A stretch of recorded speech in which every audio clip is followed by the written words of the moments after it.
وقت کبیر صاحب فرماتے ہیں، جل میں بسے کمودنی چندہ بسے آکاش، جل میں بسے کمودنی چندہ بسے آکاش، جو ہے جا کا بہتا سوتا ہی کے پاس۔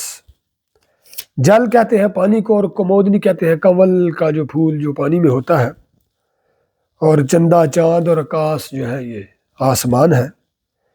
اس میں بھگت کبیر صاحب فرماتے ہیں کہ جس سے محبت ہوتی ہے وہ اسی کے پاس ہوتا ہے، جیسے بزرگان دین فرماتے ہیں جس کی بات ہوتی ہے اسی کا ہی ساتھ ہوتا ہے۔ تو جب یہ محبت جو ہوتی ہے اس میں کوئی نہ تو ٹائم ہوتی ہے، نہ اس میں کوئی سپیس ہوتی ہے، ہاں جی، تو یہ محب اور محبوب جو ہے یہ ایک ساتھ ہی ہوتے ہیں اور پاس پاس ہی ہوتے ہیں۔